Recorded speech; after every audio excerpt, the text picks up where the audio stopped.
Picture this. You own a crypto exchange and a very large fund. Amongst various other things, you also happen to own a media company. That media company does an exclusive report on the balance sheet of one of your competitors, which leads to that competitor going bankrupt, which thanks to your exposure leads to your potential bankruptcy. If you've been following how the crypto world is blowing up right now, you've probably heard of either Genesis or Grayscale mentioned in recent headlines.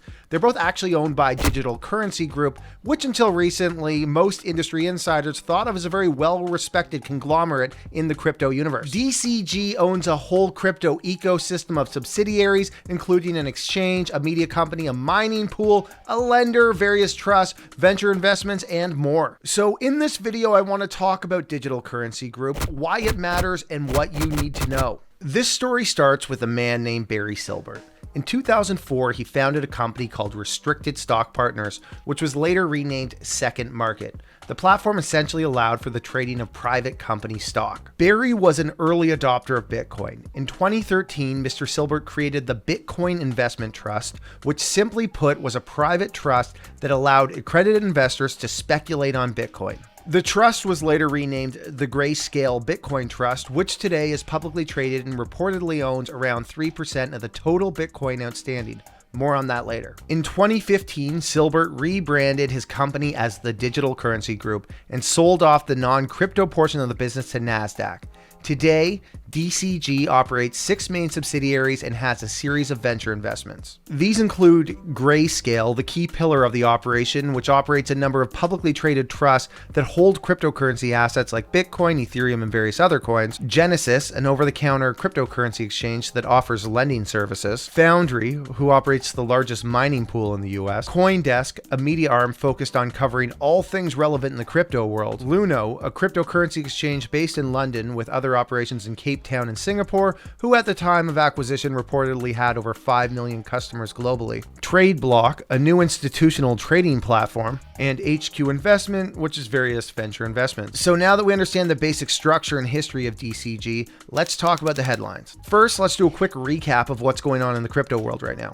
FTX, the second largest crypto exchange in the world, recently filed for bankruptcy after a whole public spat between founder Sam Bankman-Fried and Binance founder CZ led to Binance selling off Binance's remaining FTT tokens. As it turned out, those tokens comprised most of FTX's sister hedge fund Alameda's balance sheet. This led to users scrambling to withdraw their deposits on FTX, at which point we learned that FTX and Alameda were heavily overlevered and were using customer deposits for FTX to go on a shopping spree involving buying their own tokens, advertising, speculative investments, over $300 million in real estate, you name it. If you want more details on this, check out a recent video we made called The Rise and Fall of FTX. So this is where Digital Currency Group and specifically their subsidiary Genesis tie in. So on November 8th, the company tweeted that they had no material exposure to FTX. Then on the next day, November the 9th, they tweeted an amendment to that tweet saying that they had $7 million of losses thanks to FTX.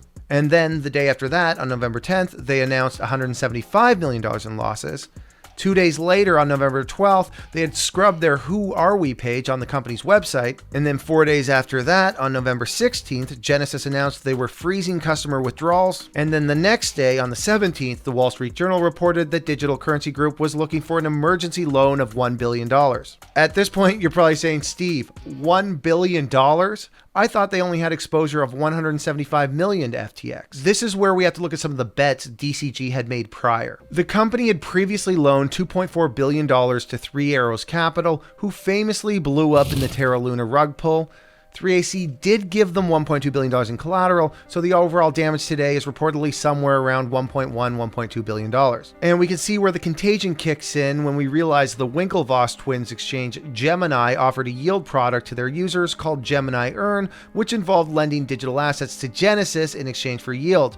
Today, according to a source at Bloomberg, it has resulted in $700 million of users' crypto now in limbo on Gemini. At this point, you're probably asking, where did all the money go? Look, from my view, and I am just speculating here, but it looks to me like these subsidiaries were commingled and that cash went out of the entire operation to illiquid venture stage investments, and in some cases it was used for DCG to even buy back their own stock. And again, despite being turned down by pretty much everyone on Wall Street and even the likes of Binance, DCG is still seeking an emergency $1 billion loan. So what we have here is an ecosystem of crypto exchanges, funds, trading vehicles, investments, and loan products, all operated by the same company, who now find themselves over-levered and in trouble.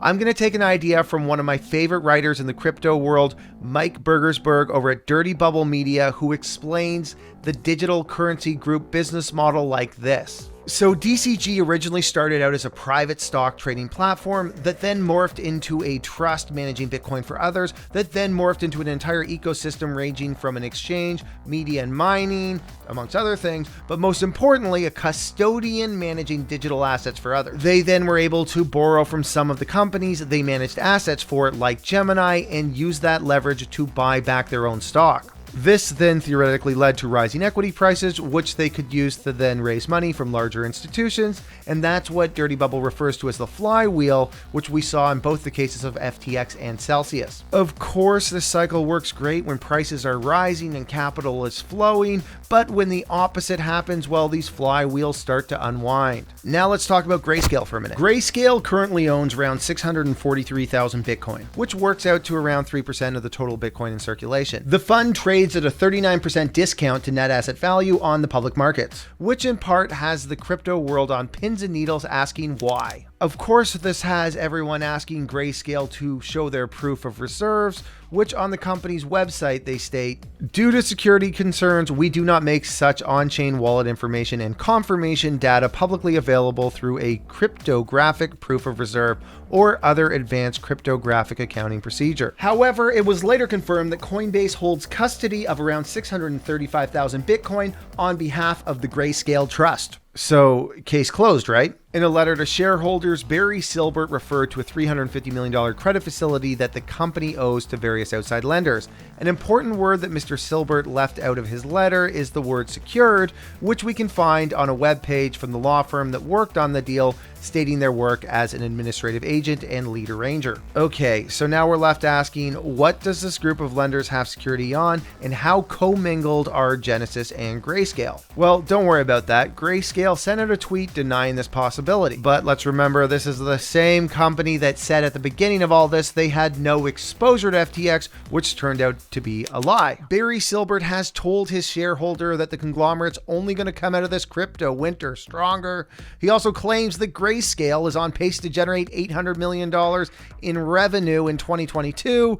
But given that Grayscale's assets under management is down to $10 billion, that works out to roughly $200 million based on the 2% management fee. We also found out this week that the group has hired Moelis investment bankers to help explore all options, including bankruptcy. Without full transparency, it's really hard to say, but it sure looks like DCG is looking like the next domino to fall in the crypto world. And Mr. Barry Silbert will have gone from crypto tycoon to one of us. At this point, I'm not sure what saves digital currency group. Maybe the solution could be one of those venture stage investments. You know, those ones where you totally didn't take Gemini's depositors' assets and invest on behalf of Genesis with. So Barry, what do you got for us? One of the projects we invested heavily in is this is going to make your head spin, is something called Decentraland. So Decentraland is a virtual world. It's a metaverse. Okay, so why did you invest in this? The land in Decentraland is ownable. So every parcel of land you can buy, and you can speculate on the land, you can build on land. All right, I get this one. You can speculate, make money off virtual real estate. That's smart, real forward thinking. But Barry, tell me, there are people on this Decentraland, right? Aw, for f***'s sake, Barry, 19 f***ing users a day? Okay, so to summarize, we need $1 billion. There's a $350 million loan with unknown terms secured against some asset within the conglomerate, and we've been turned down by everyone, including the fine folks at Binance. I mean, who's left at this point? Cathay! boy. The most diligent investor out there in 2022, if you ask me. All right, well, good luck, Barry. All right, everybody, thank you for watching. If you could do us a big favor, hit that like button, subscribe, and ring that notification bell. It would mean a tremendous amount to us. We are trying to hit 20,000 subscribers by the end of the year, and we've got just over a month left. And I'd like to leave you all with this clip here of Barry on the run with the assets that remain.